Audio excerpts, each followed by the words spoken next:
fun of me. I don't care. I moved to Texas because I hate the cold. We've planed sanded the edges and rounded over the corners of these boards. They're just sitting with the finish from the planer. The next step is obviously sanding. And I was just about ready to start sanding and I just stopped. I didn't want to do it the wrong way. And that was really frustrating for me. I'm the kind of person, I cannot sit still. But I sat on these for like 4 days because I was too afraid to just try sanding. And so then I realized, hey dummy, why don't you just take a stack of 10 boards or 20 boards and just do some experiments. Try to time yourself and see what works. But I'm just gonna do a little experiment with just a couple stacks of these boards just to get a sanding procedure down. That way we can train an employee and there's no ambiguity. Even if they've never touched a sander before, they can pick it right up, follow the procedure, and it's efficient for the business as well as easy for the employee to master.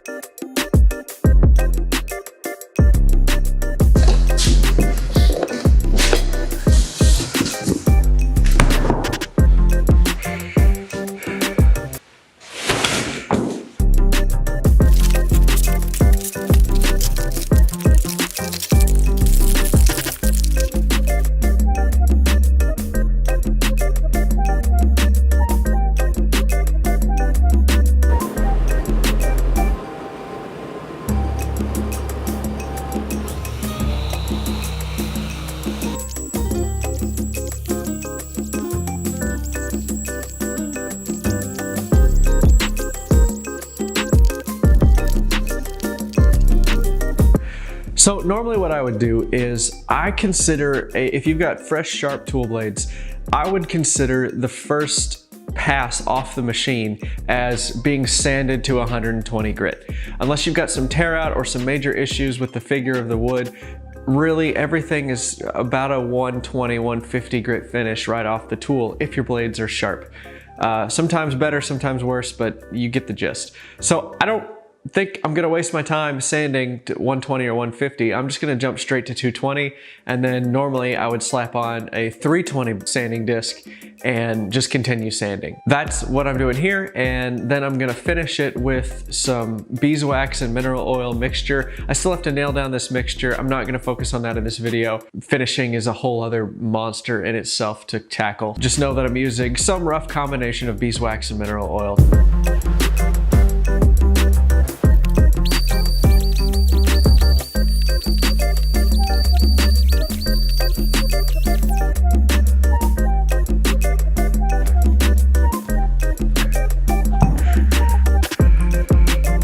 All right, well, 19.5 minutes. A little longer than I thought it would take to sand 5 of those boards. I'm gonna review the footage and see how long I left those to dry, because that's not gonna be, it would not take 19 minutes times 20 to get all 100 boards done, because the drying time is not gonna compound every 5 boards. All right, so I just did the math. Wait, hang on. I feel like I need glasses if I'm gonna do math on the whiteboard. So what I found was that sanding at 220, it took me 7 minutes to do all 5 boards.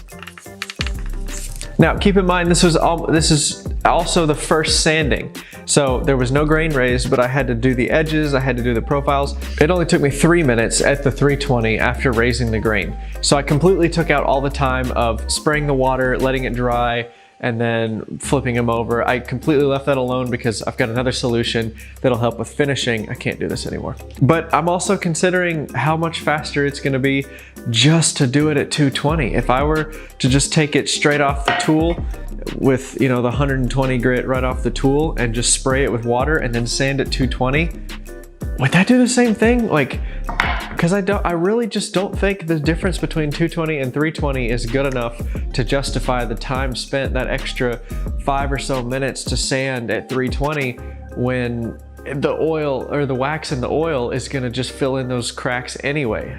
I really don't see the difference.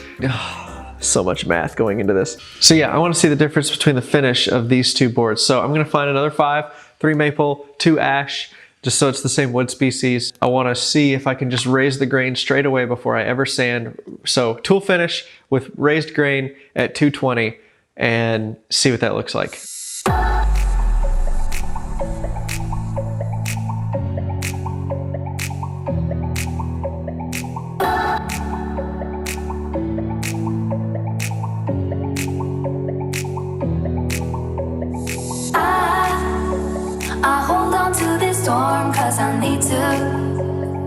swept away, swept away. I'm cornered in the cold where you left me. Left again, left again. Oh, there's a jungle in my head growing wilder, and it's killing me, killing me. I cannot let you go. I cannot let you go. I cannot let you go. I cannot let you go.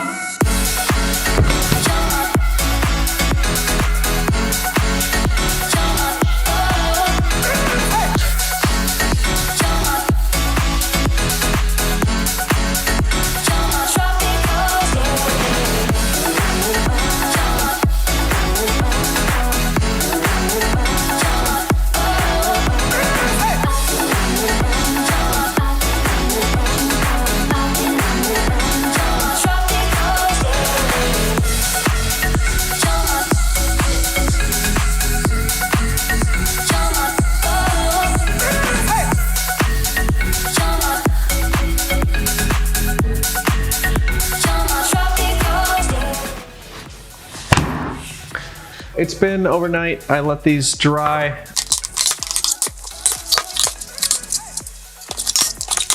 Okay, so this is the stack that was only raised the grain and sanded at 220. This is the stack that was raised the grain and sanded at 320. I can't tell a difference. There were one or two boards, I think, in this stack that I just didn't sand the one side of, which might explain why we were 30 seconds faster on sanding these than sanding these. Let's look at some of the maple boards.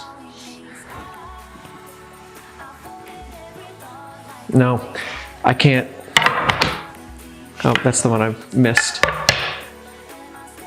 Wow, maple is silky smooth on both of them. I mean, across the same species of wood, I can't tell a difference. That's amazing. It's just so smooth. It smells like honey and babies. Yeah, that's awesome. That's really great news. Mentally, I was just expecting a difference, and then I was gonna have to try to figure out a way to justify the extra time spent sanding to get the nicer finish, but they feel the exact same.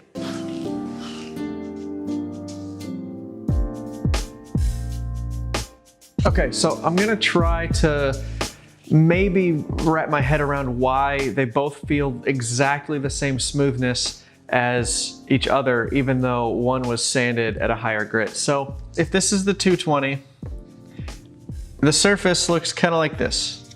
And then the 320, I'm assuming, looks maybe a little smoother when you zoom in and look at the surface as a whole. When you put finish on, this waxy, oily finish that we're using is gonna fill in some of these gaps right here.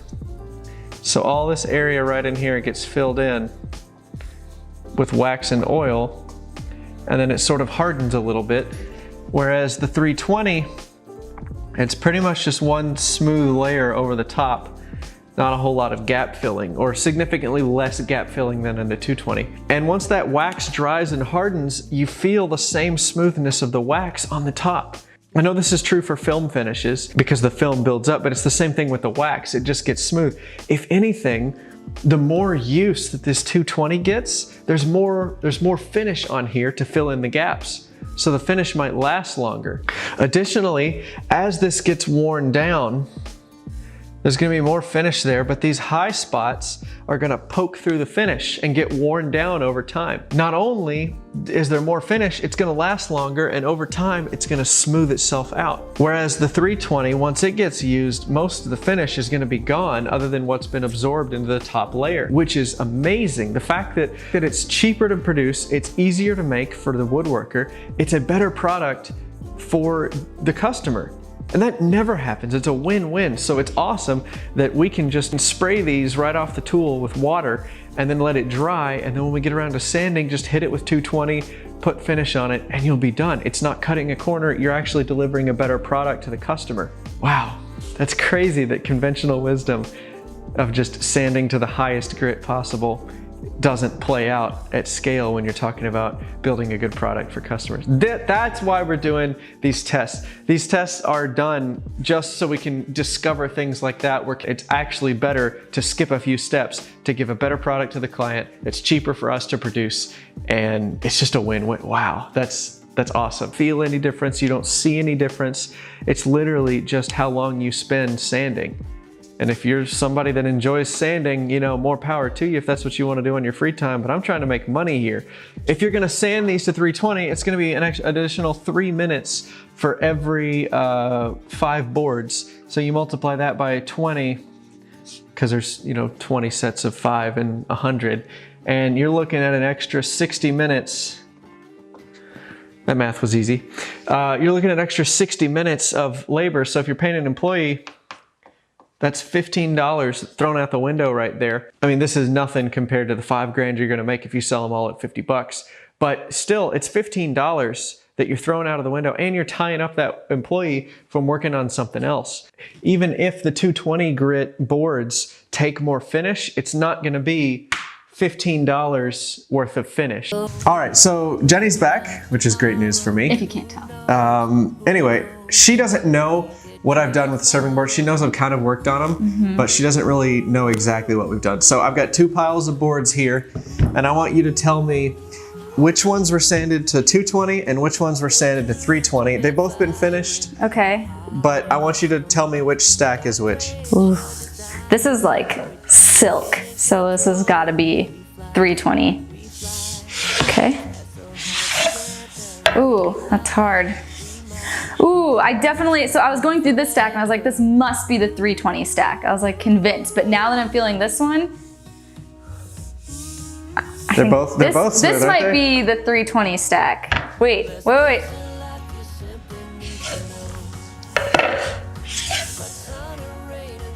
I don't know. I can't tell. Do you know how I tell the difference? How? The only way that I know is that on one of the 220 boards, I've missed sanding once. So this was the 220 stack. Oh. So all I know is that I forgot to sand this face of this one. That's the only reason I know that this is the 220 stack. Other than that, I can't tell. Yeah, I can't tell because I was going through this one. I was like, oh, this has to be 320. And then I felt this one and I was like, oh no, I was totally wrong. That's got to be 320. I did the math. You didn't see any of that yet, but I did the math on the whiteboard.